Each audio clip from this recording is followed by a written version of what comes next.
I've always worked with my family. I work with my dad. He's the president of Fraser Valley Specialty Poultry. I've worked with my brothers. When you're in it and you grow up in it, it's hard to leave it.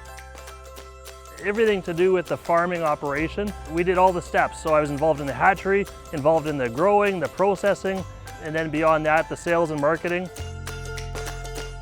There was nothing else that I wanted to do. I wanted to farm.